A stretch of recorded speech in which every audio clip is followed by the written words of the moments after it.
Good evening everyone. आज हम क्रोध विषय पढ़ेंगे, ठीक है। और जो जो लाइन मैं अंडरलाइन करूँगी उन पर ज़्यादा ध्यान दीजिएगा, उनसे एक एक क्वेश्चन बन सकते हैं। क्रोध दुख के चेतन कारण के साक्षात्कार या अनुमान से उत्पन्न होता है। ये एक बहुत ही इम्पोर्टेंट लाइन है, फर्स्ट लाइन, ठीक है।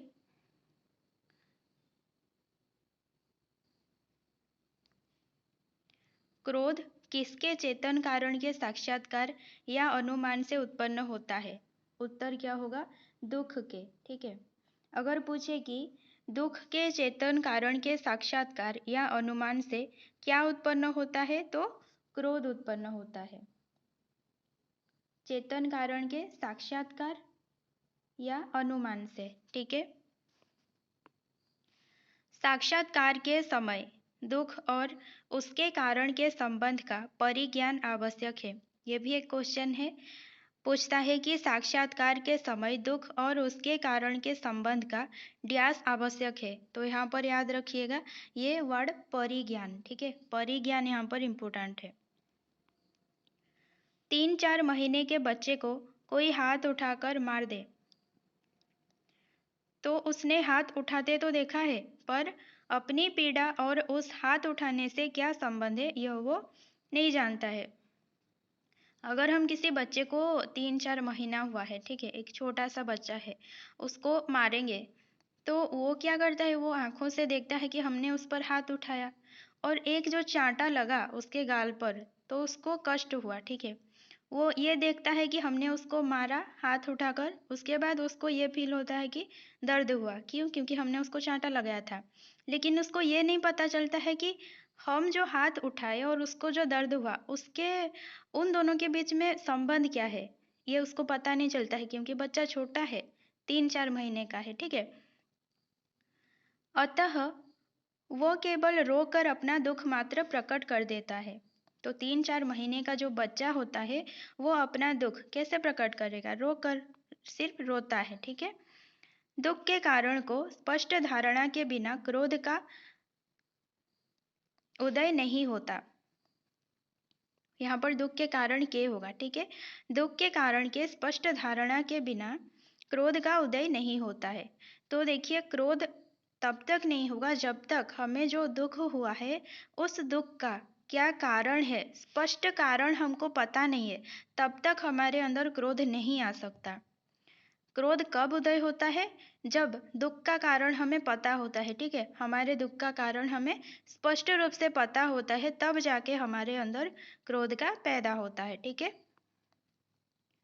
दुख के सज्ञान कारण पर प्रबल प्रभाव डालने में प्रवृत्त करने वाला मनोविकार होने के कारण क्रोध का आविर्भाव बहुत पहले देखा जाता है। इसमें कहा गया है कि दुख के सज्ञान कारण पर, ठीक है, सज्ञान यानी कि स्पष्ट, ठीक है, दुख के स्पष्ट कारण पर प्रबल प्रभाव डालने में प्रवृत्त करने वाला मनोविकार। यहाँ पूछ सकता है कि दुख के सज्ञान कारण पर प्रबल प्रभाव डालने में प्रवृत्त करने वाला मनोविकार कौन है, ठीक है, कौन सा मनोविकार है? तो वहां पर उत्तर होगा क्रोध। यहाँ पर देखिए, ऐसा भी क्वेश्चन बन सकता है कि क्रोध का आविर्भाव बहुत पहले क्यों देखा जाता है? क्योंकि दुख जो है, दुख के सज्ञान कारण पर प्रबल प्रभाव डालने में प्रवृत्त करने वाला मनोविकार होता है क्रोध, ठीक है। शिशु अपनी माता की आकृति से परिचित हो जाने पर ज्यों ही यह जान जाता है कि दूध इसी से मिलता है, भूखा होने पर वो उसे देखते ही अपने रोने में कुछ क्रोध का आभास देने लगता है। छोटे बच्चे जब भूखे होते हैं वो रोते हैं, ठीक है। वो सिर्फ रोते नहीं रहते हैं, क्यों रोते हैं? अपने माँ को देखते ही वो उस रोने में कुछ क्रोध का आभास देते हैं, ठीक है, कुछ अपना गुस्सा प्रकट करते हैं। क्योंकि जो उसका दुख है कि वो भूखा है, अब बच्चा रो रहा है, क्यों? उसे दुख है कि वो भूखा है और उस दुख का कारण कौन है? उसकी माँ है, ठीक है। तो वो क्रोध का जो आभास है अपने रोने में देता है, ठीक है। सामाजिक जीवन में क्रोध की जरूरत बराबर पड़ती है। ये भी एक क्वेश्चन है कि सामाजिक जीवन में किसकी जरूरत बराबर पड़ती है? क्रोध की। यदि क्रोध ना हो तो मनुष्य दूसरों के द्वारा पहुंचाए जाने वाले बहुत से कष्टों का चिर निवृत्ति का उपाय ही ना कर सके। अगर क्रोध नहीं होगा तो क्या होगा कि मनुष्य दूसरों के द्वारा पहुंचाए जाने वाले बहुत से कष्टों का चिर निवृत्ति का उपाय ही ना कर सके। अगर कोई मनुष्य हमें बार बार दुख पहुंचा रहा है, ठीक है, कष्ट पहुंचा रहा है, तो उसका चिर निवृत्ति, उसको जड़ से उखाड़ देने के लिए कब हम उखाड़ पाएंगे? जब क्रोध प्रकट करेंगे, ठीक है। अगर हमारे पास क्रोध नहीं है, अगर हमारे पास क्रोध नामक जो संवेग नहीं है, हम नहीं दिखाते हैं, तो जो हमें दुख होता है ना, जो कष्ट होता है, उसका चिर निवृत्ति कभी भी नहीं हो पाएगा। कोई मनुष्य किसी दुष्ट के नित्य 2-4 प्रहार सहता है, ठीक है, 2-4 चांटा वो सहता है। यदि उसमें क्रोध का विकास नहीं हुआ है तो वो केवल आह ऊह करेगा, जिसका उस दुष्ट पर कोई प्रभाव नहीं। तो क्या बताया गया है? सपोज आपको किसी ने कोई आपको रोज 2-4 प्रहार देता है, ठीक है, रोज आकर आपको 2-4 बार वो मार के आता है, लेकिन आपके पास क्या है, क्रोध का उदय ही नहीं हो रहा है, आप उस पर गुस्सा ही नहीं कर पा रहे हैं, ठीक है। तो क्या होगा, वो जब भी आपको मारेगा आप सिर्फ आह ऊह करेंगे, है ना, मतलब बस अपना जो दुख है, जो कष्ट है, बस उसको दिखाएंगे कि मुझे दर्द हो रहा है, ठीक है। लेकिन आप उसको गुस्सा नहीं कर रहे हैं, आप उसको डांट नहीं रहे हैं। तो जब तक आप नहीं डांटेंगे, क्या वो आपके आह ऊह सुनकर वो आपको नहीं पीटेगा? ऐसा नहीं होगा, ठीक है। उस दुष्ट पर उसका कोई प्रभाव नहीं पड़ेगा। उस दुष्ट के हृदय में विवेक, दया आदि उत्पन्न करने में बहुत समय लगेगा। अगर आप उसको नहीं डांटते हैं, वो रोज आपको मारता है लेकिन आप उसको नहीं डांटते हैं, तो कभी भी उसके हृदय में जो विवेक और दया नाम की जो चीजें होती है ना, वो कभी उस पर मतलब वो कभी जान ही नहीं पाएगा, उसको कभी आप पर दया नहीं आएगी, क्योंकि उसको खुशी मिलती है कि वो आपको रोज मारता है और आप सिर्फ आह वो करते हैं, ठीक है। आप जब कष्ट पाते हैं तो उसको उससे खुशी मिलती है। उस दुष्ट के हृदय में विवेक, दया आदि उत्पन्न करने में बहुत समय लगेगा। संसार किसी को इतना समय ऐसे छोटे छोटे कामों के लिए नहीं दे सकता। ऐसे जो दया विवेक उत्पन्न करना है, ऐसे छोटे छोटे कामों के लिए संसार किसी को इतना समय नहीं देता है, ठीक है। भयभीत होकर भी प्राणी अपनी रक्षा कभी कभी कर लेता है। तो क्या होता है, कभी कभी क्या होता है, मनुष्य डर जाता है, ठीक है। जो आपको मार रहा है, अगर आप कभी कभी डर जाएंगे, बहुत मतलब बहुत ही ज़्यादा भयभीत हो जाएंगे, तो वो कभी हो सकता है कि वो छोड़ सकता है आपको, ठीक है, मतलब और नहीं मारेगा। लेकिन ये सिर्फ कभी कभी होता है। भयभीत होकर भी प्राणी अपनी रक्षा कभी कभी कर लेता है। पर समाज में इस प्रकार प्राप्त दुख निवृत्ति चिरस्थायी नहीं होती। लेकिन आप भयभीत हो गए इसीलिए उसने छोड़ दिया, ये उस समस्या का उस समस्या का समाधान नहीं है, ठीक है, चिर समाधान नहीं है। किसी और दिन वो फिर से मार सकता है। हमारे कहने का अभिप्राय यह नहीं है कि क्रोध के समय क्रोध करने वाले के मन में सदा भावी कष्ट से बचने का उद्देश्य रहा करता है। देखिए, यहाँ पे क्या कहा जा रहा है कि हमारे कहने का अभिप्राय यह नहीं है कि क्रोध के समय क्रोध करने वाले के मन में, मतलब आपके मन में, ठीक है, आपको जो मार रहा है वो कौन है, आपको क्रोध दिला रहा है और आप क्रोध कर रहे हैं, तो क्रोध करने वाले के मन में सदा भावी कष्ट से बचने का उद्देश्य रहा करता है। मतलब ऐसा नहीं कहा जा रहा है कि अगर आप क्रोध कर रहे हैं तो आपके मन में क्या है कि भावी भविष्य में आपको जो कष्ट मिलने वाला है उससे आप बचने के लिए क्रोध कर रहे हैं, ऐसा नहीं कहा जा रहा है। कहने का तात्पर्य क्या है? कहने का तात्पर्य केवल इतना ही है कि चेतन सृष्टि के भीतर क्रोध का विधान इसीलिए है। लेकिन देखिए, चेतन सृष्टि के भीतर मतलब इस संसार में क्रोध का विधान किस लिए है? भावी कष्ट से बचने के लिए, ठीक है। ऐसा नहीं है कि आप हमेशा भावी कष्ट से बचने के लिए क्रोध करते हैं, लेकिन संसार में क्रोध का विधान क्यों है? भावी कष्ट से बचने के लिए। जिससे एक बार दुख पहुंचा पर उसके दोहराए जाने की संभावना कुछ भी नहीं है। उसको जो कष्ट पहुंचाया जाता है वो प्रतिकार मात्र है, उसमें रक्षा की भावना कुछ भी नहीं रहती। जिसने एक बार दुख पहुंचाया, ठीक है, जिससे एक बार दुख पहुंचा, पर उससे उसके दोहराए जाने की संभावना कुछ भी नहीं है। सपोज आपको किसी ने मारा, लेकिन पॉसिबिलिटी ये है कि दोबारा वो आपको कभी नहीं मारेगा, ठीक है, संभावना कुछ भी नहीं है। उसको जो कष्ट पहुंचाया जाता है, मतलब अगर उस पर आप क्रोध करेंगे, वो क्या है, सिर्फ प्रतिकार है, उसमें रक्षा की भावना कुछ भी नहीं होती। जब भविष्य में वो आपको मारेगा ही नहीं तो रक्षा की भावना कहाँ से आएगा, है ना। अगर वो आपको मारता भविष्य में तब रक्षा की भावना रहती, लेकिन यहाँ पर वो आपको भविष्य में कभी नहीं दुख पहुंचाएगा। तो यहाँ पर क्या है, जो आपका क्रोध है वो सिर्फ प्रतिकार है। अधिकतर क्रोध इसी रूप में देखा जाता है। ये भी एक क्वेश्चन है कि अधिकतर क्रोध किस रूप में देखा जाता है, प्रतिकार के रूप में, ठीक है। एक दूसरे से अपरिचित दो आदमी रेल पर चले जा रहे हैं, ठीक है, रेल पर जा रहे हैं दो आदमी जो कि अनजान है एक दूसरे से। इनमें से एक को आगे ही के स्टेशन पर उतरना है। स्टेशन तक पहुंचते पहुंचते बात ही बात में एक ने दूसरे को एक तमाचा जड़ दिया और उतरने की तैयारी करने लगा। तो क्या हुआ, दो आदमी है, एक ने क्या किया, उतरने से थोड़ी देर पहले ही दूसरे को एक चांटा लगाया और साथ ही साथ उतरने की तैयारी करने लगा, ठीक है। तो वो चांटा लगाया फिर उतरने की तैयारी करने लगा, मतलब वो चला जाएगा, ठीक है। अब दूसरा मनुष्य भी यदि उतरते उतरते उसे एक तमाचा लगा दे तो यह उसका बदला या प्रतिकार ही कहा जाएगा, क्योंकि उसे फिर उसी व्यक्ति से तमाचे खाने का कुछ भी निश्चय नहीं था। देखिए क्या हुआ कि सपोज राम और श्याम, ठीक है, राम और श्याम एक ट्रेन में हैं।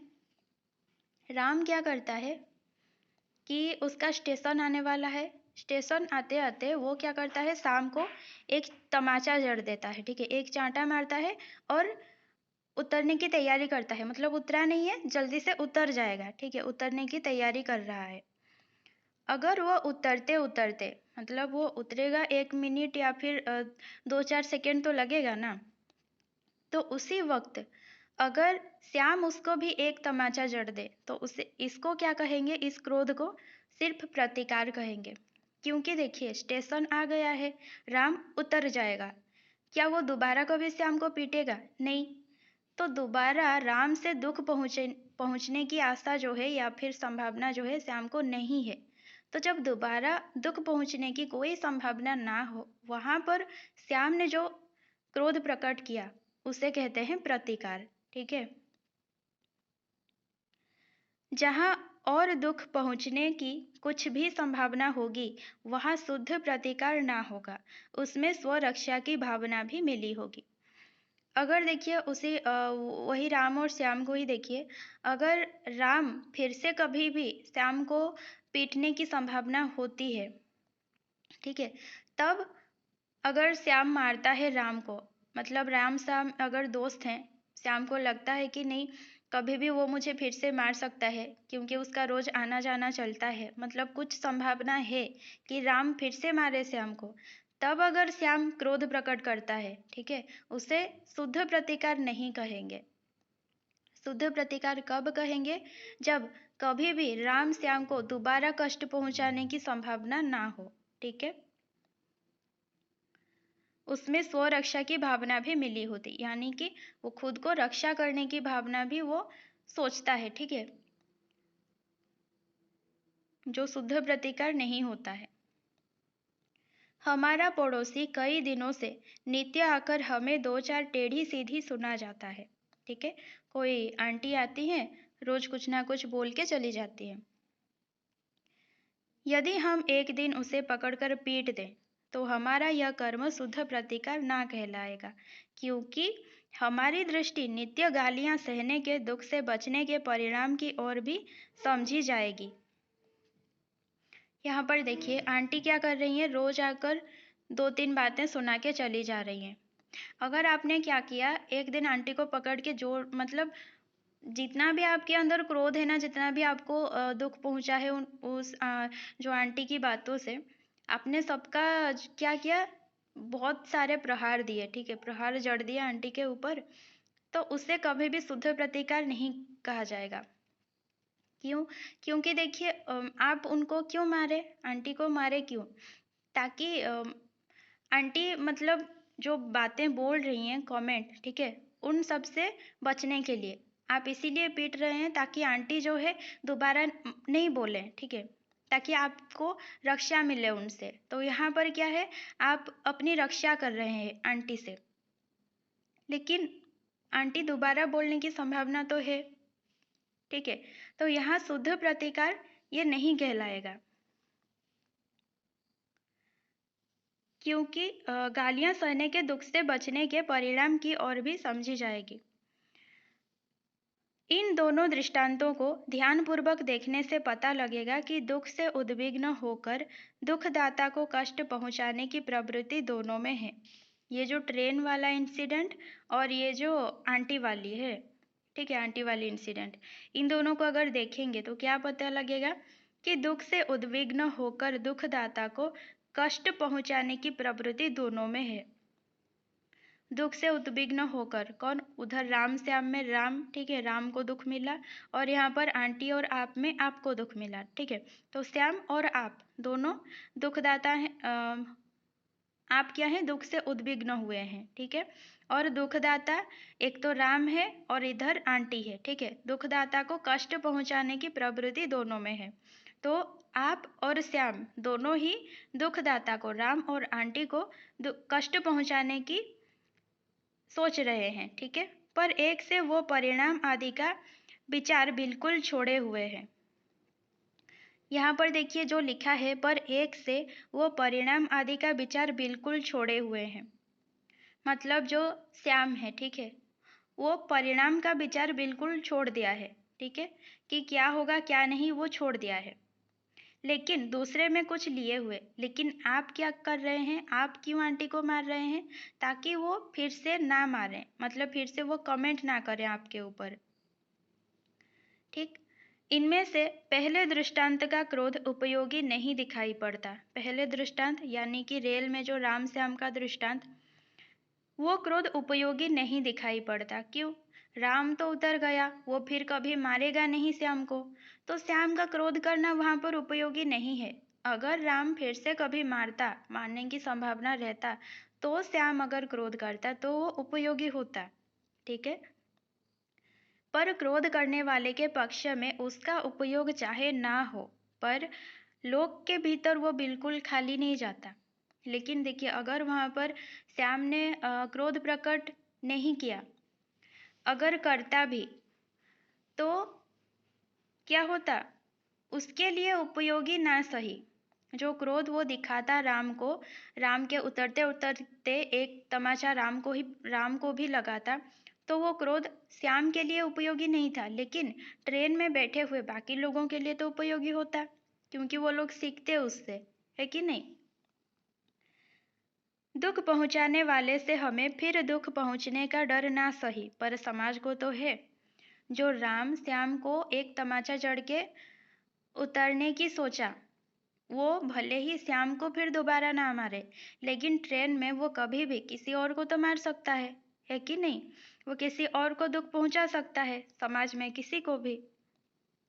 इससे उसे उचित दंड दे देने से पहले तो उसी की शिक्षा या भलाई हो जाती है, फिर समाज के और लोगों के बचाव का बीज भी बो दिया जाता है। यहाँ पर देखिए अगर श्याम क्या करता, राम को उचित दंड देता, राम को भी एक तमाचा जड़ देता, तो क्या होता, एक तो श्याम की भी भलाई हो जाती, ठीक है, और समाज के और लोगों के बचाव का बीज भी बो दिया जाता। मतलब एक तरफ से क्या होता, राम फिर नहीं सोचता कि किसी और के साथ ऐसा करे, ठीक है, तो समाज के और लोग भी बच जाते। यहाँ पर भी वही बात है कि क्रोध के समय लोगों के मन में लोक कल्याण की यह व्यापक भावना सदा नहीं करती। यहाँ ये कहा गया है कि हमेशा क्या होता है, क्रोध के समय लोक कल्याण की यह व्यापक भावना, मतलब जो भी क्रोध करते हैं, हमेशा ये नहीं होता है कि हम दूसरों की भलाई के लिए क्रोध कर रहे हैं, ठीक है? समाज की भलाई के लिए क्रोध कर रहे हैं। समाज की भलाई के लिए क्रोध हमेशा नहीं रहता, ठीक है? अधिकतर तो ऐसा क्रोध प्रतिकार के रूप में ही होता है। मतलब जो भी क्रोध करता है, ये नहीं सोचता कि मेरे इस क्रोध से समाज की भलाई होगी। वो ये सोचता है कि मेरे क्रोध से मुझ पर फिर से कोई दुःख ना आए, ठीक है? मुझे फिर से कोई कष्ट ना पहुँचाए, इसीलिए वो क्रोध करता है अपने के लिए। और वो क्या होता है? प्रतिकार होता है। यह कहा जा चुका है कि क्रोध दुख के चेतन कारण के साक्षात्कार या परिज्ञान से होता है। अतः एक तो जहाँ कार्य कारण के संबंध ज्ञान में त्रुटि या भूल होती है, वहाँ क्रोध धोखा देता है। ये भी एक क्वेश्चन है, देखिए कि जहाँ कार्य कारण के संबंध ज्ञान में त्रुटि या भूल होती है, किसके संबंध में? देखिए कार्य कारण, ठीक है, ये इंपॉर्टेंट है। कार्य कारण, वहाँ क्रोध धोखा देता है। मतलब कार्य यहाँ पर देखिए दुख है, ठीक है? अगर आपको दुख मिल रहा है, लेकिन उसके कारण के संबंध में आपके पास जो ज्ञान है, मतलब आप जो सोच रहे हैं उस आपके दुख के कारण के बारे में, उसमें अगर कोई त्रुटि या फिर भूल होती है, ठीक है? अगर कुछ गलत आप सोच लेते हैं जो कि दुख का कारण होता नहीं है, लेकिन आप सोच लेते हैं, तो वहाँ पर क्रोध आपको धोखा देता है। वहाँ पर जो आप गुस्सा करते हैं, वो आपको धोखा देता है, ठीक है? दूसरी बात यह है कि क्रोध करने वाला जिस ओर से दुख आता है उसी ओर देखता है, अपनी ओर नहीं। ये हमेशा हर किसी के साथ होता है, ठीक है? अगर कोई हमें आके दुख दे रहा है, कोई अगर हम पर क्रोध कर रहा है, तो हम कभी भी ये नहीं सोचते हैं कि सामने वाला मतलब हम कभी ये नहीं सोचते हैं कि हमने क्या किया, ठीक है? अपनी ओर कभी नहीं देखते हैं। हम सिर्फ जो हम पर क्रोध कर रहा है, जो हमें दुख दे रहा है, हम सिर्फ उसी को देखते हैं, ठीक है? सिर्फ उसी पर सोचते हैं। और उसने हम पर क्रोध किया, उसने हमें दुख दिया, बस यही सोचते हैं। हमने क्या किया, ये कभी नहीं सोचते हैं। जिसने दुख पहुंचाया है उसका नाश हो या उसे दुख पहुंचे, क्रोध का यही लक्ष्य होता है। क्रोध यानी जिसके ऊपर क्रोध किया जा रहा है, ठीक है? जिसने दुख पहुंचाया है, अगर आपको किसी ने दुख पहुंचाया है, ठीक है, तो आप यहाँ पर क्रुद्ध हैं, ठीक है? तो आप क्या कर रहे हैं? जो आपको आपके ऊपर क्रोध किया है, जो आपको दुख दिया है, आप क्या सोचते हैं? उसका नाश हो या उसे दुख पहुंचे, ठीक है? यही क्या होता है? क्रुद्ध का लक्ष्य। ना तो वो ये देखता है कि मैंने भी कुछ किया है या नहीं, और ना इस बात का ध्यान रहता है कि क्रोध के वेग में मैं जो कुछ करूँगा उसका परिणाम क्या होगा। आप क्या हैं? आपके ऊपर कोई क्रोध किया, आप ये नहीं देखते हैं कि क्या आपने भी कुछ किया है या फिर नहीं किया है, और ना ही आप ये ध्यान रखते हैं कि आपको जो गुस्सा आ रहा है, ठीक है, जो आपको गुस्सा आ रहा है, उसके बलबूते पर आप गुस्से में जो कुछ भी करेंगे उसका परिणाम क्या होगा, आप ये भी नहीं सोचते हैं, ठीक है? बस गुस्सा करते हैं। यही क्रोध का अंधापन है, और यही क्या है? क्रोध का अंधापन। मतलब मैंने भी कुछ गलती की है, नहीं की है, या फिर अगर गुस्से में जो कुछ भी करूँगी वो सही होगा, गलत होगा, ये नहीं सोचना, यही क्या है? क्रोध का अंधापन है। इसी से एक तो मनोविकार ही एक दूसरे को परिमित किया करते हैं, ऊपर से बुद्धि या विवेक भी उन पर अंकुश रखता है। यदि क्रोध इतना उग्र हुआ कि मन में दुखदाता की शक्ति के रूप और परिणाम के निश्चय, दया, भय आदि और भावों के संचार तथा उचित अनुचित के विचार के लिए जगह ही ना रही, तो बड़ा अनर्थ खड़ा हो जाता है। इसको समझने के लिए देखिए ये उदाहरण ही बहुत काफ़ी है। जैसे यदि कोई सुने कि उसका शत्रु 20-25 आदमी लेकर उसे मारने आ रहा है, और वो चट क्रोध से व्याकुल होकर बिना शत्रु की शक्ति का विचार और अपनी रक्षा का पूरा प्रबंध किए उसे मारने के लिए अकेले दौड़ पड़े, तो उसके मारे जाने में बहुत कम संदेह समझा जाएगा। यहाँ पर देखिए उदाहरण में क्या बताया गया है कि सपोज आपने क्या सुना कि आपका जो शत्रु है वो 20-25 आदमी को लेकर आ रहा है, ठीक है? क्यों? आपको मारने के लिए, और आपके पास तो कोई आदमी है नहीं, आप अकेले हो। लेकिन आप क्या करते हैं कि चटाक से, ठीक है? चट क्रोध से, मतलब पूरा एकदम से हाथ को मुट्ठी करके, व्याकुल होकर, बिना शत्रु की शक्ति का विचार, मतलब आप ये भी विचार नहीं कर रहे हैं कि वो जो शत्रु 20-25 आदमी के साथ आ रहा है उसके पास कितनी शक्ति है। अब आप अकेले हैं, उसके साथ 20-25 और आदमी है, तो शक्ति किसके पास ज़्यादा है? उसके पास। लेकिन आप ये नहीं सोच रहे हैं, आपको सिर्फ गुस्सा आ रहा है, ठीक है? आप सिर्फ अपने गुस्से के बल पर आप ये भी नहीं सोच रहे हैं कि मेरी रक्षा कैसे होगी। आप बस अकेले उसके साथ लड़ने के लिए चल पड़े हैं। तो आपके मारे जाने में बहुत कम संदेह समझा जाएगा, ठीक है? अतः कारण के यथार्थ निश्चय के उपरांत उसका उपदेश अच्छी तरह समझ लेने पर ही आवश्यक मात्रा और उपयुक्त स्थिति में ही क्रोध वो काम दे सकता है जिसके लिए उसका विकास होता है।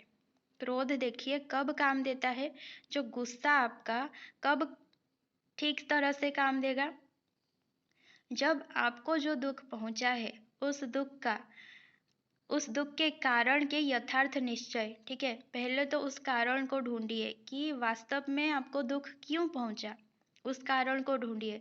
उसके बाद उसका उपदेश अच्छी तरह समझ लेने पर ही उस जो कारण आपको मिला, ठीक है, उस कारण से आपको जो भी उपदेश मिल रहा है, अगर आपको पता चला कि सपोज आपको आपकी मम्मी डांटी, क्यों?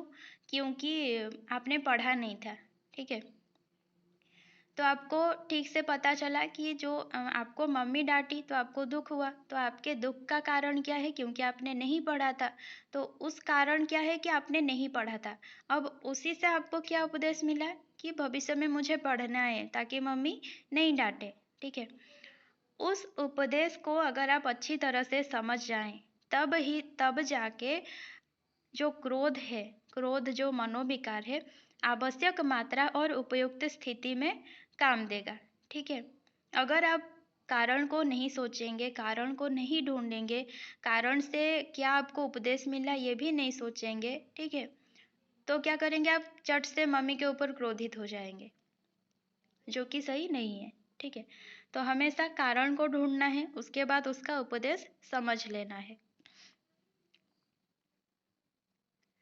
क्रोध की उग्र चेष्टाओं का लक्ष्य हानि या पीड़ा पहुंचाने के पहले आलंबन में भय का संचार करना रहता है। अगर देखिए आप और मैं खड़े हैं, ठीक है, और मैं आप पर गुस्सा कर रही हूँ, ठीक है, मतलब मैं आप पर क्रोध कर रही हूँ, तो आप यहाँ पर आलंबन है, यहाँ जो वर्ड लिखा है आलंबन, तो मेरे और आपके बीच में आप यहाँ पर आलंबन है और मैं आप पर क्रोध कर रही हूँ। यहाँ पर देखिए क्रोध की उग्र चेष्टाओं का लक्ष्य, जो मैं चेष्टा कर रही हूँ, ठीक है, जो मैं आपके ऊपर गुस्सा करने के लिए जो आंखें दिखा रही हूँ, ठीक है, हाथ उठा रही हूँ, तो मेरा जो लक्ष्य है, उद्देश्य है, वो क्या है? आपके अंदर भय का संचार करना, ताकि आप डर जाएं, ठीक है? आपको कोई हानि या पीड़ा पहुंचाने से पहले, आपको मारने से या फिर आपको कोई भी पीड़ा हानि पहुंचाने से पहले मेरा क्या उद्देश्य होगा कि आपके अंदर भय का संचार करूं, ठीक है, मतलब आप डर जाएं। जो भी मैं चेष्टा कर रही हूँ, ठीक है, जो भी मैं आंखें दिखा रही हूँ, उससे आप क्या करें? डर जाएं, ठीक है। ये होता है आलंबन में भय का संचार करना। जिस पर क्रोध प्रकट किया जाता है वो यदि डर जाता है और नम्र होकर पश्चाताप करता है तो क्षमा का अवसर सामने आता है। अगर मैंने आप पर क्रोध किया, ठीक है, मैंने आपको, मेरा लक्ष्य यह था कि आपके अंदर भय का संचार करूं, और यदि आप डर गए, अगर आप मेरी चेष्टाओं को देखकर डर गए और क्या किए कि नम्र होकर पश्चाताप करते हैं, मतलब आप डर जाते हैं, फिर सॉरी बोलते हैं, ठीक है, पश्चाताप करते हैं, तो मेरे अंदर क्या होगा? क्षमा का अवसर सामने आता है। मतलब वो जो अवसर होता है क्षमा का होता है, कि क्षमा तब मिल सकता है, ठीक है, क्रोध के जगह पर। क्रोध का गर्जन तर्जन क्रोध पात्र के लिए भावी दुष्परिणाम की सूचना है। जिससे कभी कभी उद्देश्य की पूर्ति हो जाती है और दुष्परिणाम की नौबत नहीं आती। क्या कहा गया है देखिए, क्रोध का गर्जन तर्जन। अगर मैं गुस्सा कर रही हूँ, बहुत जोर जोर से चिल्ला रही हूँ, ठीक है, बहुत जोर से चिल्ला रही हूँ, पूरा बहुत जोर से गुस्सा कर रही हूँ, तो क्रोध पात्र के लिए मतलब मेरे सामने जो भी होगा, मैं जिस पर भी गुस्सा कर रही हूँ, क्रोध पात्र वो है, ठीक है। क्रोध पात्र के लिए भावी दुष्परिणाम मतलब मैं जो चिल्ला रही हूँ ना उसको मार भी सकती हूँ, ठीक है। तो जो मार दूंगी ना वो क्या होगा, दुष्परिणाम होगा। किसके लिए? क्रोध पात्र के लिए। तो मेरा जो गर्दन गर्जन तर्जन है वो क्रोध पात्र के लिए, मेरे सामने जो खड़ा है क्रोध पात्र के लिए भावी दुष्परिणाम की सूचना है, ठीक। जिससे कभी कभी उद्देश्य की पूर्ति हो जाती है और दुष्परिणाम की नौबत नहीं आती।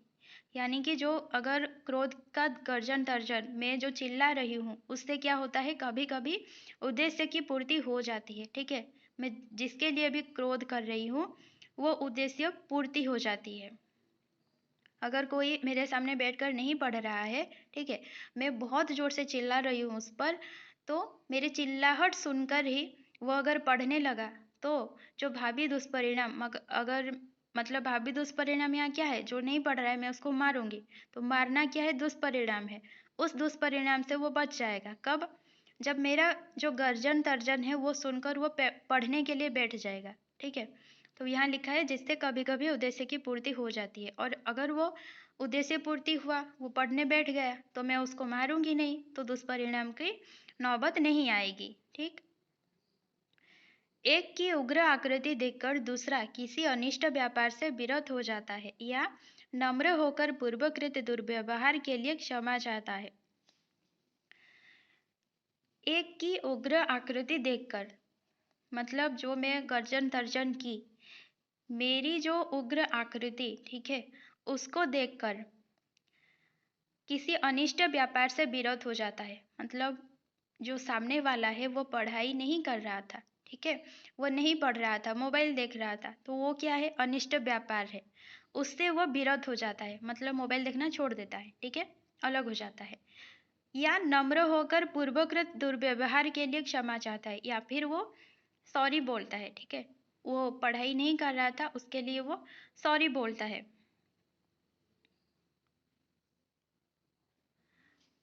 तो ये होते हैं उग्र आकृति देखने के परिणाम, ठीक है। बहुत से स्थलों पर तो क्रोध का लक्ष्य किसी का गर्व चूर्ण करना मात्र रहता है, अर्थात दुख का विषय केवल दूसरे का गर्व या अहंकार होता है। क्या बोला गया है कि बहुत से स्थलों पर तो क्रोध का लक्ष्य किसी का गर्व चूर्ण करना मात्र रहता है। इसका मतलब क्या है कि बहुत से जगह पर देखिएगा, कोई गुस्सा क्यों करता है कि उसके सामने में जो है, जो बहुत घमंडी है, बहुत गर्व करता है, सिर्फ उसके गर्व को चूर चूर करना है, ठीक है, सिर्फ इसीलिए वो क्रोध करता है और कुछ कारण नहीं है। जो सामने गर्व कर रहा है, जो घमंड दिखा रहा है, बस उसका वो घमंड को चूर करना है। अर्थात दुख का विषय केवल दूसरे का गर्व या अहंकार होता है। मतलब वहां पर जो क्रोध कर रहा है उसका दुख का विषय क्या है कि सिर्फ सामने वाले का गर्व या फिर अहंकार। अभिमान दूसरों के मान में या उसकी भावना में बाधा डालता है। अभिमान, यहाँ पर ये क्वेश्चन बन सकता है कि क्या दूसरों के मान में या उसकी भावना में बाधा डाल सकता है। उत्तर होगा अभिमान, ठीक है। अभिमान दूसरों के मान में या उसकी भावना में बाधा डालता है, इससे वो बहुत से लोगों को यूं ही खटका करता है। ये जो अभिमान है, अभिमान कैसे करते हैं, मतलब रूठे रहते हैं, ठीक है, उसको कहेंगे अभिमान। अगर हम रूठे रहेंगे, क्रोध नहीं करेंगे, वो रूठना ज्यादा खटकता है कि नहीं। अगर किसी ने, हम कहते हैं ना, तुम गुस्सा करो, डांटो, मारो, लेकिन मुझसे बातें करना बंद मत करो, यानी कि रूठो मत, ठीक है। रूठने पर हम क्या करते हैं, ना ही गुस्सा दिखाते हैं, ना ही प्यार करते हैं, ना ही उसके साथ बातें करते हैं, कुछ भी नहीं करते हैं। बस जो हमारा गुस्सा है वो अभिमान में हम प्रकट कर रहे हैं, ठीक है, वो लोगों को ज्यादा खटकता है। लोग जिस तरह हो सके अपमान द्वारा, हानि द्वारा अभिमानी को नम्र करना चाहते हैं, जो रूठा हुआ होता है, ठीक है, जो अपना गुस्सा जो है अभिमान में दिखा रहा होता है। लोग क्या करते हैं, जिस तरह भी हो सके, चाहे अपमान करें चाहे हानि करें, उसको नम्र करना चाहते हैं, ठीक है। जो बहुत अभिमान करता है, मतलब बहुत अभिमानी होता है, उसकी जो अभिमान है उसको तोड़ना चाहते हैं, अभिमानी को नम्र करना चाहते हैं। अभिमान पर जो रोष होता है उसकी प्रवृत्ति अभिमानी को केवल नम्र करने की रहती है। रोष यानी कि क्रोध ही समझिए, ठीक है। उसको हानि या पीड़ा पहुंचाने का उद्देश्य नहीं होता। मतलब अभिमानी के ऊपर जो क्रोध किया जा रहा है, ठीक, वो क्यों? क्योंकि सिर्फ उसके अभिमान को तोड़ने के लिए, इसलिए नहीं कि उसको कोई हानि पहुंचे या फिर पीड़ा पहुंचे। संसार में बहुत से अभिमान का उपचार अपमान द्वारा ही हो जाता है। अगर कोई बहुत अभिमानी है, ठीक है, मतलब उसके अंदर बहुत अभिमान है कि वो बहुत ज़्यादा सुंदर है, तो सिर्फ अपमान द्वारा, मतलब कभी ना कभी अगर उसको आप जी भर के अपमान करें, ठीक है, तो क्या होगा, उसका जो अभिमान होगा वो चूर चूर हो जाएगा। वो बहुत बार सोचेगा आपने उसको, मतलब अपमान क्यों किया उसका, और वो बहुत बार सोचेगा और धीरे धीरे उसका जो अभिमान होगा वो टूट जाएगा, ठीक है। तो ये यहाँ वही लिखा है कि बहुत से अभिमान का उपचार अपमान द्वारा ही हो जाता है। ये क्वेश्चन भी बन सकता है, बहुत से अभिमान का उपचार डैश द्वारा ही हो जाता है, अपमान द्वारा, ठीक है। कभी कभी लोग अपने कुटुंबियों या स्नेहियों से झगड़कर क्रोध में अपना ही सिर पटक देते हैं। कभी कभी क्या होता है, अगर हमारे जो सगे संबंधियां हैं, ठीक है, जो हमारे अपने हैं, चाहे भाई बहन हो चाहे माता पिता हो, ठीक, या फिर जो भी हमारे परिवार में रहते हैं, उनसे झगड़कर क्या करते हैं, क्रोध में अपना ही सिर पटक देते हैं। अगर हमारे ही घर में कोई हमसे झगड़े तो क्रोध में हम क्या करते हैं, सिर पटक देते हैं, ठीक है। यह सिर पटकना अपने को दुख पहुंचाने के अभिप्राय से नहीं होता। ये जो हम, अगर सपोज बहन से, ठीक है, बड़ी बहन से बहुत ज़्यादा झगड़ा हो गया, तो आप क्या करोगे, सिर पटकोगे। लेकिन जो आप सिर पटक रहे हैं, ये इसीलिए नहीं कि आपको दुख पहुँचे, मतलब सिर पटकने से क्या होता है, दुख ही पहुँचता है। लेकिन आप जो अपने सगी संबंधी के साथ लड़ झगड़ कर सिर पटक रहे हैं, वो क्यों? इसलिए नहीं कि आपको दुख पहुँचे, क्योंकि बिल्कुल बेगानों के साथ कोई ऐसा नहीं करता। अगर आपकी बहन के जगह कोई बेगाना होता, ठीक है, कोई अनजाना होता, अगर उसके साथ आप लड़ झगड़ कर सिर पटक, मतलब उसके साथ लड़ झगड़ कर कभी भी आप सिर नहीं पटकते। अगर आप सिर पटक रहे हैं यानी कि आप अपनों के साथ लड़ झगड़ रहे हैं, ठीक है। जब किसी को क्रोध में अपना ही सिर पटकते या अंग भंग करते देखें, तब समझ लेना चाहिए कि उसका क्रोध ऐसे व्यक्ति के ऊपर है जिसे उसके सिर पटकने की परवाह है, अर्थात जिसे उसका सिर फूटने से उस समय नहीं तो आगे चलकर दुख पहुंचेगा। तो आप जो सिर पटक रहे हैं, क्यों? क्योंकि बहन से लड़ाई हुई है। तो इसीलिए नहीं कि आपको दुख पहुंचे, बल्कि इसीलिए कि जो आपकी जो बहन है, ठीक है, आपकी बहन पर वो असर करेगा आपका सिर पटकना। अगर उसी समय नहीं असरदार हुआ तो कोई बात नहीं, आगे चलकर कभी भी हो सकता है कि नहीं?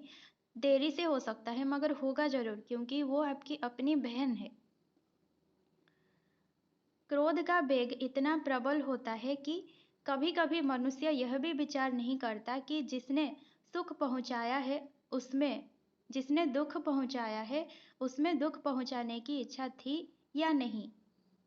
मतलब क्रोध का वेग इतना प्रबल होता है, मतलब इतनी जल्दी गुस्सा आता है ना, ठीक है, मतलब बहुत जल्दी क्या क्या होता है, गुस्सा आता है, ठीक है। मतलब इतना जल्दी आता है कि मनुष्य यह भी विचार नहीं करता कि जिसने दुख पहुंचाया है उसमें दुख पहुंचाने की इच्छा थी या नहीं। मतलब जो हमें दुख पहुंचाया, वो चाहती थी या नहीं चाहती थी दुख पहुंचाने के लिए, हम ये तक नहीं सोचते हैं। मतलब इतने जल्दी हमारे अंदर जो है क्या, गुस्सा भर जाता है। इसी से कभी तो वो अचानक पैर कुचल जाने पर किसी को मार बैठता है और कभी ठोकर खाकर कंकड़ पत्थर तोड़ने लगता है। देखिए, अचानक पैर कुचल गया, अब इसमें गलती क्या है पैर की है? तो इसमें आप इतने जल्दी मतलब क्रोधित हो जाते हैं कि किसी को मार ही बैठते हैं, या फिर कभी ठोकर खाकर कंकड़ पत्थर तोड़ने लगता है। चाणक्य ब्राह्मण, अब यहाँ पर चाणक्य ब्राह्मण की बात है, इम्पोर्टेंट है। अपना विवाह करने जाता था, ठीक है, चाणक्य ब्राह्मण विवाह करने जा रहे थे। मार्ग में कुश उसके पैर में चुभे। वो चट मट्ठा और कुदारी लेकर पहुंचा और कुशों को उखाड़ उखाड़ कर उनकी जड़ों में मट्ठा देने लगा, ठीक है। अब मार्ग में अगर कुश चुभे तो क्या कुशों की वो लक्ष्य थी कि वो चाणक्य ब्राह्मण के पैर में चुभे? नहीं। लेकिन चाणक्य ब्राह्मण को इतना तेज क्रोध आया कि उसने ये तक नहीं सोचा कि क्या कुश, ये जो कुश मेरे पैर में चुभे, वो चाहते थे क्या मेरे पैर में चुभने के लिए? मतलब कुछ उसके दिमाग में नहीं था कि वो कुछ विचार कर पाए, इतना तेज वो क्रोध होता है, ठीक है। तो वो क्या किया, चट मट्ठा और कुदारी लेकर पहुंचा और कुशों को ही उखाड़ उखाड़ कर उनकी जड़ों में मट्ठा देने लगा। मतलब क्रोध का वेग यहाँ पर आप देख सकते हैं कि कितना प्रबल है। एक बार मैंने देखा कि एक ब्राह्मण देवता चूल्हा फूंकते फूंकते थक गए।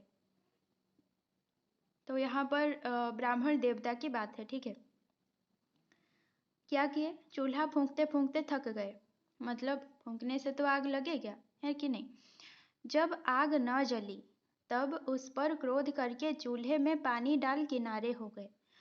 तो क्या हुआ, आग नहीं जली, ठीक है, वो फूंकते फूंकते थक गए लेकिन आग नहीं जली। तो तेज, मतलब इतना तेज क्रोध आया कि वो क्या किए, क्रोधित होकर वो चूल्हे में पानी ही डाल दिए, ठीक है, और चले गए, किनारे हो गए। इस प्रकार का क्रोध अपरिष्कृत है जो चाणक्य ब्राह्मण ने किया, ठीक है, और जो ये ब्राह्मण देवता ने किया, ये क्रोध को क्या कहेंगे, अपरिष्कृत क्रोध, ठीक है, फालतू का क्रोध। यात्रियों ने बहुत से ऐसे जंगलियों का हाल लिखा है जो रास्ते में पत्थर की ठोकर लगने पर बिना उसको चूर चूर किए आगे नहीं बढ़ते। अधिक अभ्यास के कारण यदि कोई मनोविकार बहुत प्रबल पड़ जाता है तो वो अंतः प्रकृति में अव्यवस्था उत्पन्न कर मनुष्य को बचपन से मिलती जुलती अवस्था में ले जाकर पटक देता है। ये देखिए, बहुत एक अच्छी बात लिखी है, ठीक है। क्या लिखा है कि अधिक अभ्यास के कारण यदि कोई मनोविकार बहुत प्रबल पड़ जाता है। आप देखे होंगे कि कोई ना कभी कभी बहुत, मतलब बहुत ज़्यादा गुस्सा वाला होता है, ठीक है, मतलब बहुत ही ज़्यादा, बहुत हर एक चीज़ पर वो गुस्सा करता है, कुछ बोल दो तो गुस्सा हो जाता है, ठीक है। मतलब कोई कोई व्यक्ति ऐसे होते हैं, बहुत जल्द क्या होते हैं, गुस्सा हो जाते हैं। तो वो अंतः प्रकृति में अव्यवस्था उत्पन्न कर मनुष्य को बचपन से मिलती जुलती अवस्था में ले जाकर पटक देता है। अगर कोई बहुत जल्दी गुस्सा होता है, ठीक है, बार बार गुस्सा होता है, तो वो कभी कभी कुछ ऐसे काम करता है कि हम कहते हैं कि क्या बचपना जैसा, मतलब बचपन जैसा क्या काम कर रहे हो, ठीक है, अभी तक बचपना गया नहीं है क्या। मतलब जैसे बचपन में हरकतें करते हैं ना बच्चे, ठीक उसी तरह का हरकत करने लगता है। तो यहाँ पर वही लिखा है कि बचपन से मिलती जुलती अवस्था में ले जाकर पटक देता है। क्रोध सब मनोविकारों से फुर्तीला है, ये एक इम्पोर्टेंट क्वेश्चन है। अगर आए कि सब मनोविकारों से फुर्तीला कौन है, तो क्या होगा, क्रोध, ठीक है। इसी से अवसर पड़ने पर यह और दूसरे मनोविकारों का भी साथ देकर उनकी तुष्टि का साधक होता है। मतलब वो इतना फुर्तीला है, इतना फ्री रहता है, जो क्रोध है, ठीक है, इतना ज़्यादा वो फ्री रहता है कि अगर अवसर पड़े तो वो दूसरे मनोविकारों का भी साथ देता है। मतलब दूसरे जो मनोविकार हैं, दया, क्षमा, करुणा, इनका साथ देने चला जाता है, उनकी तुष्टि का साधक होता है, ठीक है, उनके संतोष का साधक होता है।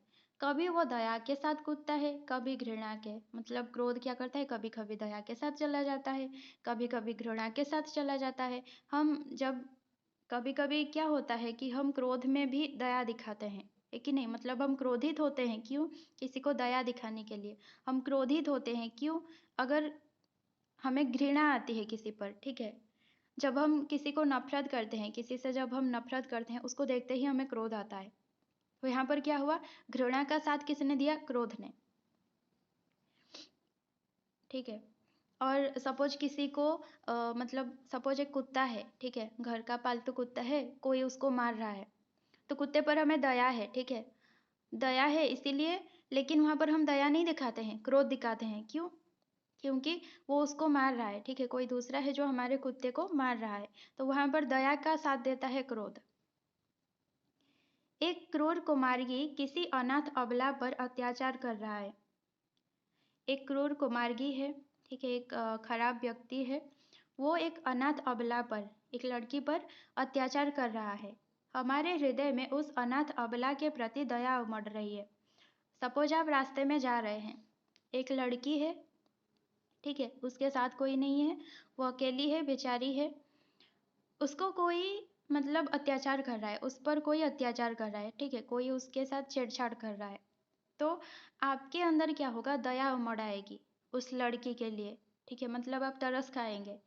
पर दया की अपनी शक्ति तो त्याग और कोमल व्यवहार तक होती है। लेकिन देखिए यहाँ पर लिखा क्या है कि दया की अपनी शक्ति तो त्याग और कोमल व्यवहार तक होती है। दया की शक्ति कहाँ तक होती है? त्याग और कोमल व्यवहार तक, ठीक है। आप अगर किसी पर दया कर रहे हैं तो सिर्फ आप त्याग कर सकते हैं और उसके साथ कोमल व्यवहार कर सकते हैं। उससे ज़्यादा आप दया को लेकर कुछ नहीं कर सकते हैं। आप दया में सिर्फ त्याग कर सकते हैं, सिर्फ कोमल व्यवहार दिखा सकते हैं। यदि वह स्त्री अर्थ कष्ट में होती तो उसे कुछ देकर हम अपनी दया के बेग को शांत कर लेते।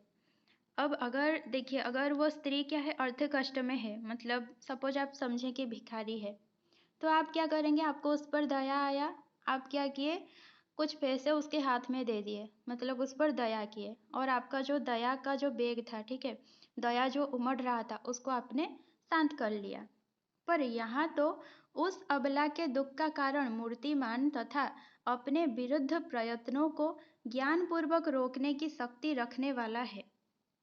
लेकिन यहाँ पर क्या हो रहा है कि मूर्तिमान है, आप खुद देख रहे हैं कि उसके साथ क्या हो रहा है, ठीक है।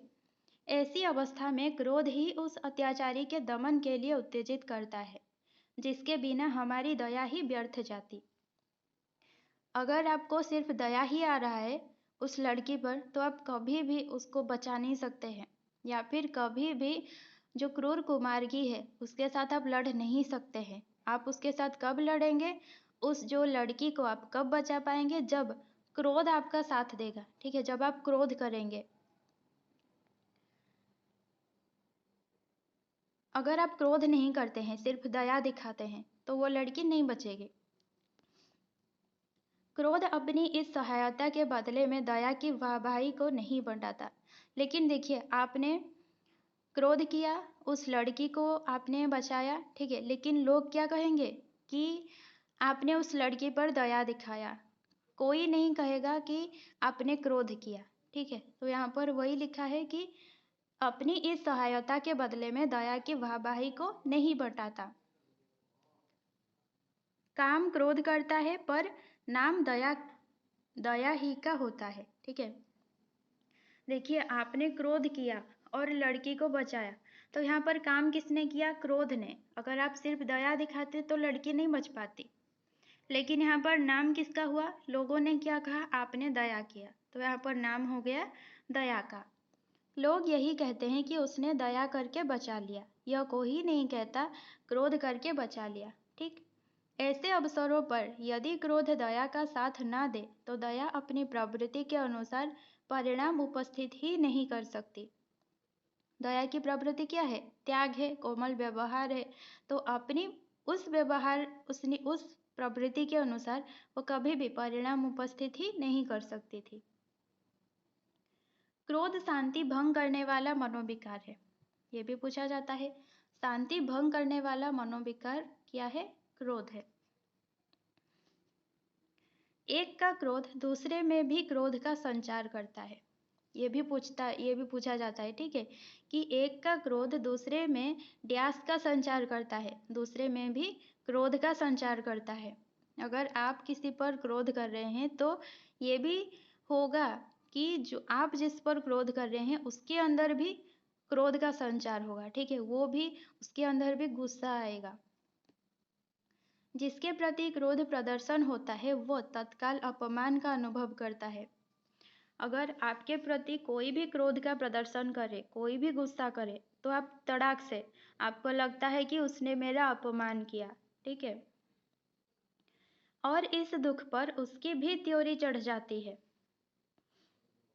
यह विचार करने वाले बहुत थोड़े निकलते हैं कि हम पर जो क्रोध प्रकट किया जा रहा है वो उचित है या अनुचित। तो यह यहाँ पर कहा गया है कि बहुत कम लोग होते हैं जो ये विचारते हैं कि हम पर जो गुस्सा दिखा रहा जा रहा है, ठीक है, जो दिखाया जा रहा है, जो हम पर जो गुस्सा किया जा रहा है वो उचित है या फिर अनुचित है, ठीक है। इसी से धर्म, नीति और शिष्टाचार तीनों में क्रोध के निरोध का उपदेश पाया जाता है। तो कहाँ कहाँ क्रोध के निरोध का उपदेश पाया जाता है? धर्म में, नीति में और शिष्टाचार में, ठीक है। हमें धर्म में भी ये सिखाया जाता है कि क्रोध नहीं करना चाहिए, नीति में भी ये सिखाया जाता है क्रोध नहीं करना चाहिए, शिष्टाचार भी हमें यही सिखाते हैं कि क्रोध नहीं करना चाहिए। संत लोग तो खलों के वचन सहते ही हैं। कौन खलों के वचन? खल यानी कि दुष्ट लोग, ठीक है, असाधु लोग, उनके वचन कौन सहते हैं? संत लोग, संत साधु लोग। दुनियादार लोग भी न जाने कितनी ऊंची नीची पचाते रहते हैं। कुछ लोग होते हैं दुनियादार, ठीक है, मतलब सिर्फ दुनियादारी के लिए वो क्या करते हैं, अगर कुछ गलत सुनेंगे, कुछ उनके बारे में इधर उधर की बातें सुनेंगे तो वो सह लेते हैं। सभ्यता के व्यवहार में भी क्रोध नहीं तो क्रोध के चिन्ह दबाए जाते हैं। सभ्यता के व्यवहार में मतलब अपने आप को भद्र दिखाने के लिए, अपने आप को शिष्ट दिखाने के लिए, सामाजिक दिखाने के लिए क्रोध नहीं तो क्रोध के चिन्ह दबाए जाते हैं, ठीक है, जो क्रोध के जो संकेत होते हैं वो सब दबाए जाते हैं।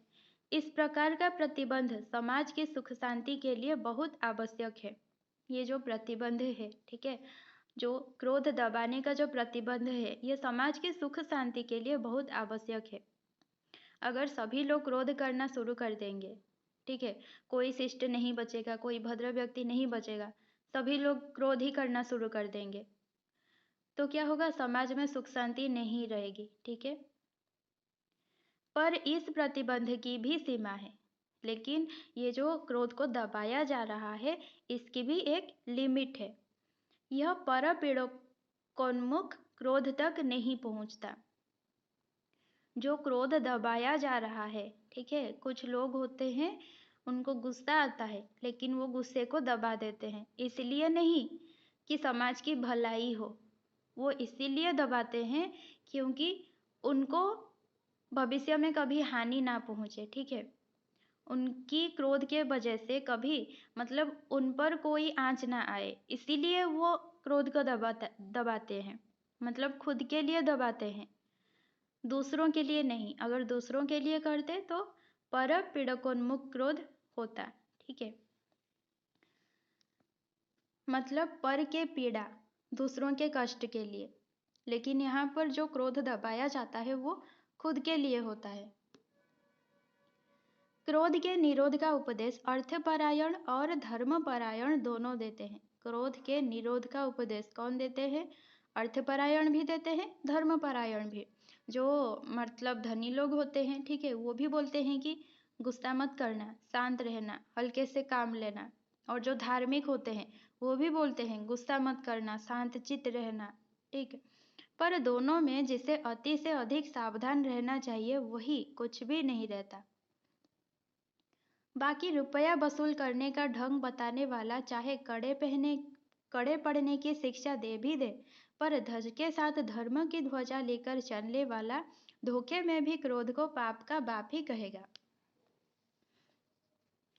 देखिए यहाँ पर क्या लिखा है, बाकी रुपया वसूल करने का ढंग बताने वाला। अगर कोई आपको किसका ढंग बता रहा है कि कैसे जो आपका बाकी रुपया है वो वसूल किया जाएगा, ठीक है। वो चाहे आपको क्या दे सकता है, कड़े पड़ने की शिक्षा दे भी सकता है, लेकिन ध्वज के साथ धर्म की ध्वजा लेकर चलने वाला, ठीक है, जो धैर्य के साथ धर्म की भी ध्वजा लेकर चल रहा है, जिसके पास संयम है, ठीक है, वो मतलब धैर्य है उसमें, और वो धार्मिक भी है, मतलब अपने आप को शांत भी रख सकता है, प्लस वो धार्मिक भी है। वो धोखे में भी क्या कहेगा, क्रोध को पाप का बाप कहेगा।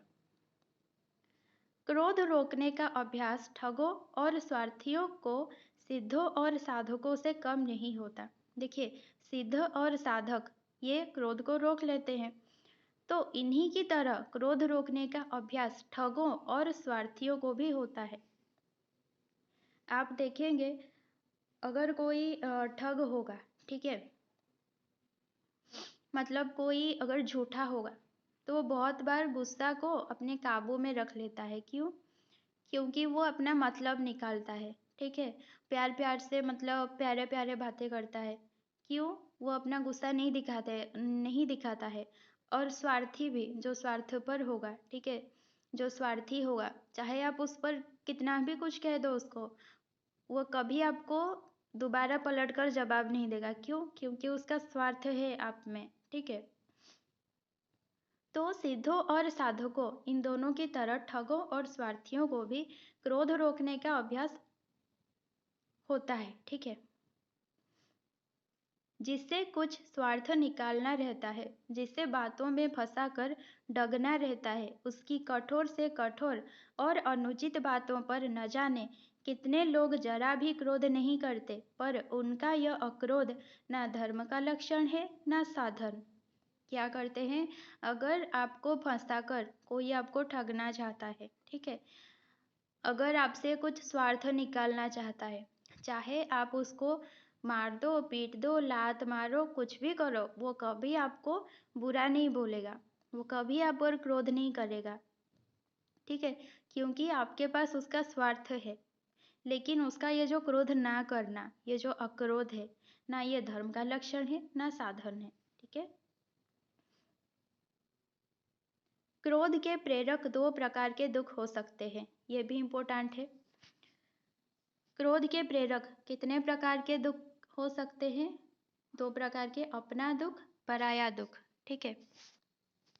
या तो हमें अपना दुख, खुद के दुख से क्रोध हो सकता है, या फिर पराये दुख से। जैसे कि अपना दुख, मुझे आंटी रोज कुछ सुनाती हैं तो ये मेरा दुख है, इसीलिए मुझे क्रोध आ रहा है, तो ये अपना दुख है। पराया दुख क्या? वो लड़की बेचारी थी, उस पर मुझे दया आया, तो वो पराया दुख है। वो जो दुख है वो लड़की की दुख है, ठीक है, उस पर जो क्रोध आप में हुआ वो क्या है? पराया दुख। जिस क्रोध के त्याग का उपदेश दिया जाता है वो पहले प्रकार के दुख से उत्पन्न क्रोध है। तो यहाँ पर बताया गया है कि जो अपना दुख होता है ना, जो खुद को जो आपको दुख लगता है, उसके कारण जो आप क्रोध करते हैं, उस क्रोध का निरोध का उपदेश दिया जाता है। मतलब बताया जाता है, मतलब ये कहा जा रहा है कि जो आपको जो दुख पहुंच रहा है, ठीक है, उसके वजह से आप क्रोध ना करें। दूसरे के दुख पर उत्पन्न क्रोध बुराई की हद के बाहर समझा जाता है। अगर किसी दूसरे का दुख है और उसके लिए आप क्रोध प्रकट कर रहे हैं, तो आपका जो क्रोध है वो बुरा नहीं है, वो बुराई के बाहर है, ठीक है, मतलब अच्छा है। क्रोधोत्तेजक, क्रोध उत्तेजक होता है, क्रोधोत्तेजक दुख जितना ही अपने संपर्क से दूर होगा, उतना ही लोक में क्रोध का स्वरूप सुंदर और मनोहर दिखाई देगा। अपने दुख से आगे बढ़ने पर भी कुछ दूर तक क्रोध का कारण थोड़ा बहुत अपना ही दुख कहा जा सकता है, ठीक है। अपना दुख और पराया दुख यहाँ पर बताया गया है कि अपने दुख से आगे बढ़ने पर, सपोज आपने अपने ऊपर जो दुख हो रहा है उसको भूल गए हैं, ठीक है, उसके वजह से क्रोध नहीं कर रहे हैं, लेकिन कुछ दूर तक, जैसे कि अपने आत्मीय या परिजन का दुख, इष्ट मित्र का दुख, मतलब आप अपने दुख से क्रोधित नहीं हो रहे हैं, लेकिन आपके परिवार में किसी को दुख है, तो आप क्रोधित हो रहे हैं। तो ये भी एक प्रकार का अपना दुख है, ठीक है, क्योंकि वो आपका अपना है। इसके आगे भी जहाँ तक दुख की भावना के साथ कुछ ऐसी विशेषता लगी रहेगी कि जिसे कष्ट पहुँचाया जा रहा है वो हमारे ग्राम, पुर या देश का रहने वाला है, वहाँ तक हमारे क्रोध के सौंदर्य की पूर्णता में कुछ कसर रहेगी। मतलब कहीं पर भी अगर अपना लगे, मैं इसीलिए क्रोधित हो रही हूँ क्योंकि वो मेरे अपने देश की लड़की है। मैं इसीलिए क्रोधित हो रही हूँ क्योंकि वो मेरे गांव की लड़की है। जब मेरा लग जाए ना, जब अपना लग जाए तो वो अपना दुखी होता है, ठीक है। वहाँ पे जो आप क्रोध करेंगे, वहाँ पे क्रोध के सौंदर्य की पूर्णता में कसर रहेगी। जहाँ उक्त भावना निर्विशेष रहेगी, वहीं सच्ची पर दुख कातरता मानी जाएगी, वहीं क्रोध के स्वरूप को पूर्ण सौंदर्य प्राप्त होगा, ठीक। तो जहाँ पर आप ये नहीं सोचेंगे कि वो मेरे देश की लड़की है, ठीक है, अगर किसी लड़की पर कुछ आँच आ रही है तो आप क्रोधित हो, लेकिन ये सोच के मत हो कि वो मेरे देश की लड़की है। आप सिर्फ इतना सोचो कि वो लड़की है, ठीक है, चाहे किसी भी देश की हो। तब जाके क्या होगा, आपका क्रोध के स्वरूप को पूर्ण सौंदर्य प्राप्त होगा। अगर आपने सिर्फ इसीलिए क्रोध अगर आप सिर्फ इसीलिए क्रोध करोगे कि वो मेरे देश की है, तो वहाँ पर वो अपना दुख होगा और क्रोध के स्वरूप को पूर्ण सौंदर्य प्राप्त नहीं होगा, ठीक है। ऐसा सौंदर्य जो काव्य क्षेत्र के बीच भी जगमगाता आया है। किस तरह का सौंदर्य काव्य क्षेत्र में जगमगाता है? जो पराया दुख से उत्पन्न होता है। यह क्रोध करुणा के आज्ञाकारी सेवक के रूप में हमारे सामने आता है। ये भी इम्पोर्टेंट है। क्रोध किसके आज्ञाकारी सेवक के रूप में आता है? करुणा के, ठीक। स्वामी से सेवक कुछ कठिन होते ही है। देखिए, ये पूछा जा सकता है कि स्वामी से कौन कठिन होते हैं? सेवक, ठीक है। जो हमारे गुरु होते हैं उनसे ज़्यादा हम कठिन होते हैं, क्योंकि हमें उतना ज़्यादा अनुभव नहीं रहता है दुनिया का। उनमें कुछ अधिक कठोरता रहती ही है, पर यह कठोरता ऐसी कठोरता का भंग करने के लिए होती है जो पिघलने वाली नहीं होती। क्रोध के वध पर वाल्मीकि मुनि के करुण क्रोध का सौंदर्य एक महाकाव्य का सौंदर्य हुआ। उक्त सौंदर्य का कारण है निर्विशेषता, ठीक है, मतलब एक पराया दुख, ठीक है। निर्विशेषता यानी कि वाल्मीकि ये समझकर क्रोधित नहीं हुए कि अपना है, ठीक है। ये भी क्वेश्चन आ सकता है कि किसके वध पर, तो होगा क्रोध के वध पर। अगर पूछे कि क्रोध के वध पर किसके करुण क्रोध का सौंदर्य एक महाकाव्य का सौंदर्य हुआ, तो वाल्मीकि मुनि, ठीक है। वाल्मीकि के क्रोध के भीतर प्राणी मात्र के दुख की सहानुभूति छिपी है। राम के क्रोध के भीतर संपूर्ण लोक के दुख का क्षोभ समाया हुआ है।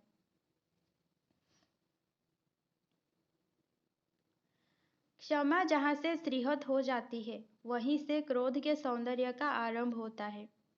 तो जहाँ पर क्षमा समाप्त हो जाती है, ठीक है, वहीं से क्या होता है, क्रोध उत्पन्न होता है।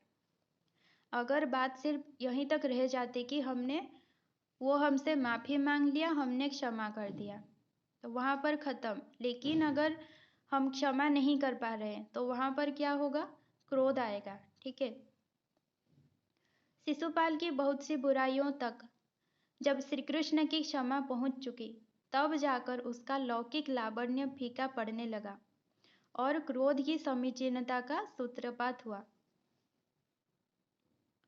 अपने ही दुख पर उत्पन्न क्रोध तो प्रायः समीचीनता ही तक रह जाता है, सौंदर्य दशा तक नहीं पहुंचता। दूसरे के दुख पर उत्पन्न क्रोध में या तो हमें तत्काल क्षमा का अवसर या अधिकार ही नहीं रहता, अथवा वह अपना प्रभाव खो चुकी रहती है। अगर किसी दूसरे को दुख है, ठीक है, उस पर जो हम क्रोध दिखाते हैं, वहां पर क्षमा का अवसर या अधिकार होता ही नहीं है, या फिर वो अपना प्रभाव खो चुकी रहती है, ठीक है। दूसरे के दुख पर क्षमा का अवसर बहुत कम होता है। बहुत दूर तक और बहुत काल से पीड़ा पहुंचाते चले आते हुए किसी घोर अत्याचारी का बना रहना ही लोक की क्षमा की सीमा है। इसके आगे क्षमा ना दिखाई देगी। नैराश्य, कायरता और शिथिलता की छाई दिखाई पड़ेगी।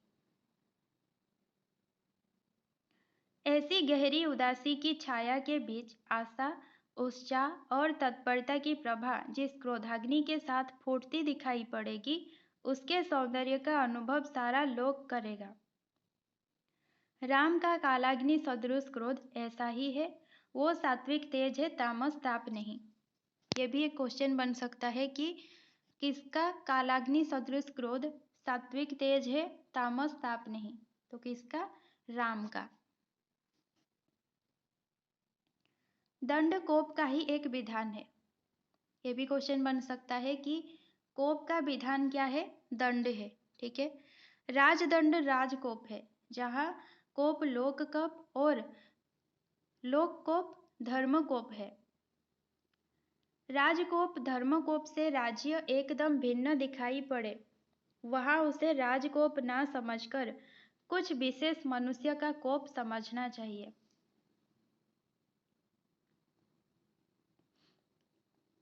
ऐसा कोप राजकोप के महत्व और पवित्रता का अधिकारी नहीं हो सकता।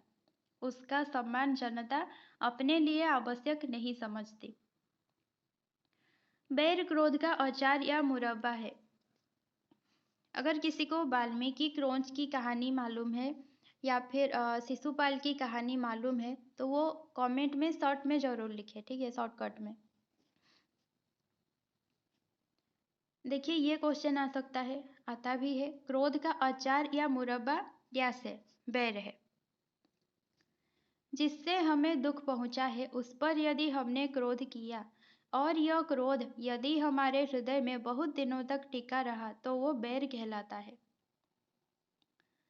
क्या कहा गया है? अगर हमें गुस्सा आता है, ठीक है, और वो गुस्सा बहुत दिनों तक टिका भी रहता है, तो उस गुस्से को क्या कहेंगे? क्रोध नहीं कहेंगे, उसको बैर कहेंगे।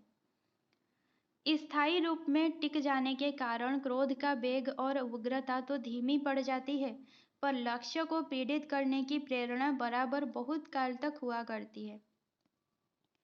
क्रोध अपना बचाव करते हुए शत्रु को पीड़ित करने की युक्ति आदि सोचने का समय प्रायतः नहीं देता, पर बैर उसके लिए बहुत समय देता है। यहाँ पर क्या बताया गया है कि शत्रु को कैसे पीड़ित किया जाए, ठीक है, यह सोचने के लिए क्रोध कभी भी समय नहीं देता, वो तत्काल उत्पन्न होता है। लेकिन बैर बहुत समय देता है कि तुम अपने शत्रु को कैसे पीड़ा पहुंचाओगे। सच पूछिए तो क्रोध और बैर का भेद केवल कालकृत है, सिर्फ समय का भेद है। दुख पहुंचने के साथ ही दुखदाता को पीड़ित करने की प्रेरणा करने वाला मनोविकार क्रोध, और कुछ काल बीत जाने पर प्रेरणा करने वाला भाव बैर है, ठीक है। अगर आपको दुख पहुंच रहा है और तत्काल आप उस पर गुस्सा दिखाते हैं, तो वो क्या है? क्रोध है। लेकिन अब बहुत काल बीत जाने पर उस पर वो गुस्सा निकाल रहे हैं, तो वो क्या है? बैर है।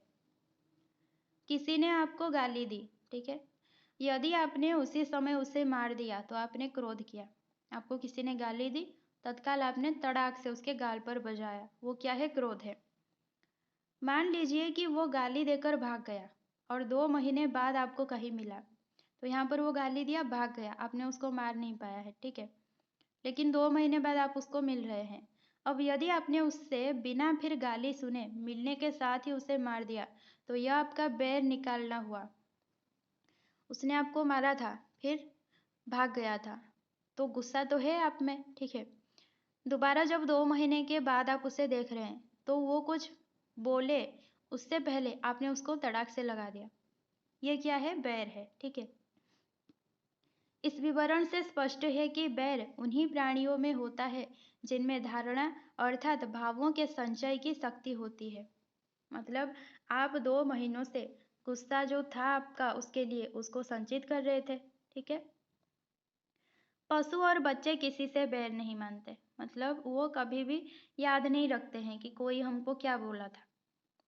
चूहे और बिल्ली के संबंध का बैर नाम अलंकारिक है। आदमी का ना आम अंगूर से कुछ बैर है ना भेड़ बकरे से। पशु और बच्चे दोनों क्रोध करते हैं और थोड़ी देर के बाद भूल जाते हैं, ठीक है। पशु और बच्चे क्या करते हैं, वो उनको अगर कहीं मतलब कहीं पर भी बुरा लगे तो वो तत्काल ही मतलब कुछ गुस्सा दिखाते हैं, उसके बाद ठंड पड़ जाते हैं, ठीक है। वो बहुत दिनों तक याद नहीं रखते हैं कि कौन क्या कहा था, कौन कब मारा था। क्रोध का एक हल्का रूप है चिड़चिड़ाहट। ये भी एक क्वेश्चन है। क्रोध का हल्का रूप क्या है? चिड़चिड़ाहट, जिसकी व्यंजना प्रायः शब्दों ही तक रहती है। मतलब चिड़चिड़ाहट क्या है? सिर्फ शब्दों में ही होता है, ठीक है। चिड़चिड़ चिड़चिड़ होना, किचिड़ किचिड़ होना, ये क्या है? चिड़चिड़ाहट। इसका कारण भी वैसा उग्र नहीं होता। कभी कभी चित्त उग्र रहने, किसी प्रवृत्ति में बाधा पड़ने या किसी बात का ठीक सुविधा ना बैठने के कारण ही लोग चिड़चिड़ा उठते हैं। अगर हमारा मन जो है उग्र है, ठीक है, शांत नहीं है, मतलब कुछ पल के लिए बहुत उत्तेजित है, या फिर हम कोई काम कर रहे हैं जिस पर बाधा आ गया, ठीक है, या फिर किसी बात का ठीक सुविधा ना बैठने का, मतलब ढंग से मतलब सोच नहीं पा रहे हो, या फिर कोई बात है जो उसका हल नहीं निकाल पा रहे हो, तब क्या होगा? चिड़चिड़ा उठोगे आप, ठीक है। ऐसे सामान्य कारणों के अवसर बहुत अधिक आते रहते हैं। इससे चिड़चिड़ाहट के स्वभावगत होने की संभावना बहुत अधिक रहती है। किसी मत संप्रदाय या संस्था के भीतर निरूपित आदर्शों पर ही अनन्य दृष्टि रखने वाले बाहर की दुनिया देख देख कर अपने जीवन भर चिड़चिड़ाते चले जाते हैं। कुछ होते हैं ना बुढ़िया या फिर बड़े बुजुर्ग, वो अपने ही आदर्श पर चलते हैं। अगर उनके आदर्श के खिलाफ समाज पर कुछ मतलब समाज में कुछ हो रहा है तो वो हमेशा बड़बड़ बड़बड़ करते रहते हैं, ठीक है। जिधर निकलते हैं रास्ते भर मुंह बिगड़ा रहता है। वो कहीं पर भी निकलें, क्योंकि वो अपने ही आदर्श पर चलते हैं कि अरेंज मैरिज ही करना है, ठीक है, उनका आदर्श है। लेकिन अगर कहीं पर कोई लव मैरिज किया है उसको देखेंगे तो बड़बड़ बड़बड़ करेंगे, ठीक है, नाक टेकते हुए चलेंगे। चिड़चिड़ाहट एक प्रकार की मानसिक दुर्बलता है। ये जो चिड़चिड़ाहट है, बड़बड़ बड़बड़ करना, ये क्या है? मानसिक दुर्बलता है, अपने मन की दुर्बलता है। इसी से रोगियों और बूढ़ों में अधिक पाई जाती है। जो रोगी होते हैं या फिर बूढ़े होते हैं, बूढ़े बुढ़िया, उनके पास चिड़चिड़ाहट ज़्यादा देखने को मिलती है। इसका स्वरूप उग्र और भयंकर ना होने से यह बहुतों के, विशेषतः बालकों के विनोद की एक सामग्री भी हो जाती है। बालकों के विनोद की एक सामग्री क्या होती है? चिड़चिड़ाहट, ठीक है। देखना जब बूढ़े चिढ़ते हैं ना तो बालक और चिढ़ाते हैं उनको और मजा लेते हैं। और कुछ बालकों को चिड़चिड़े बूढ़ों को चिढ़ाने में बहुत आनंद आता है, और कुछ विनोदी बूढ़े भी चिढ़ने की नकल किया करते हैं। कोई राधा कृष्ण कहने से, कोई सीताराम पुकारने से और कोई करेले का नाम लेने से चिढ़ता है, और अपने पीछे लड़कों की एक खासी भीड़ लगाए फिरता है। बूढ़ों को अगर किसी को कुछ बोल दो और वो चिढ़ जाए तो बालक क्या करते हैं? उसके पीछे पीछे वही बोलते बोलते उसके पीछे पीछे चलते हैं, एक भीड़ लगा देते हैं।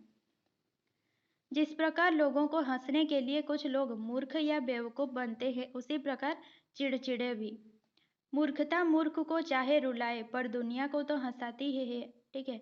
तो मूर्खों को, जो मूर्ख है, ठीक है, उस पर लोग हंसते हैं। उस मूर्ख को, वो जो मूर्ख है वो क्यों रो रहा है? क्योंकि लोग उस पर हंस रहे हैं। वो उसकी जो रोने की वजह क्या है? उसकी मूर्खता है, लेकिन वही मूर्खता दुनिया को हंसा रही है। मूर्ख हास्य रस के बड़े प्राचीन आलंबन हैं, यानी कि बहुत पुराने आलंबन, मतलब बहुत दिनों से क्या है, जो मूर्ख होते हैं वो हमेशा हास्य रस के आलंबन होते हैं, हमेशा समाज को हंसाते हैं। न जाने कब से वे इस संसार की रुखाई के बीच हास का विकास कराते चले आ रहे हैं। आज भी दुनिया को हंसने का हौसला बहुत कुछ उन्हीं की बरकत से हुआ करता है, ठीक है। आज भी अगर कोई मूर्ख मिल जाए तो उसको चिढ़ा कर लोग क्या होते हैं, खुश होते हैं। किसी बात का बुरा लगना उसकी असह्यता का क्षोभ युक्त और आवेगपूर्ण अनुभव होना अमर्ष कहलाता है। अब यहाँ पर क्या है कि अगर किसी बात का आपको बुरा लगे, ठीक है, और उसकी मतलब वो जो बुरा लग रहा है आपको वो असह्य है आपके लिए, तो आपको आवेगपूर्ण अनुभव हो रहा है, वो क्या है, अमर्ष कहलाता है, ठीक है, उसे कहते हैं अमर्ष। पूर्ण क्रोध की अवस्था में मनुष्य दुख पहुंचाने वाले पात्र की ओर ही उन्मुख रहता है, उसी को भयभीत या पीड़ित करने की चेष्टा में प्रवृत्त रहता है। अमर्ष में दुख पहुंचाने वाली बात के ब्यौरों पर और उसकी असह्यता पर विशेष ध्यान रहता है। लेकिन अमर्ष में क्या हुआ, आपको किसी बात का बुरा लगा, तो आप वो जो बात बुरा लगा, ठीक है, उसके ब्यौरों पर आपका ध्यान रहेगा कि क्यों बुरा लगा, ठीक है।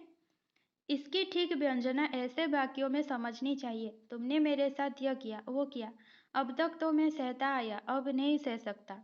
इसके आगे बढ़कर जब कोई दांत पीसता और गरजता हुआ यह कहने लगे कि मैं तुम्हें धूल में मिला दूंगा, तुम्हारा घर खोदकर फेंक दूंगा, तब क्रोध का पूर्ण स्वरूप समझना चाहिए। अगर ये है कि तुमने मेरे साथ यह किया वो किया, तो आपको जो बात बुरा लगा है, ठीक है, आप सिर्फ उसके बारे में सोच रहे हैं, आपके अंदर अब तक अमर्ष है। लेकिन जब आप ये कहना शुरू कर दें कि मैं तुम्हें धूल में मिला दूंगा, तुम्हारा घर खोद कर फेंक दूंगा, मतलब बहुत ज़्यादा क्रोधित है, अपना क्रोध प्रकट कर रहे हैं, तब उसको क्या कहेंगे, क्रोध का पूर्ण स्वरूप आप दिखा रहे हैं, ठीक है।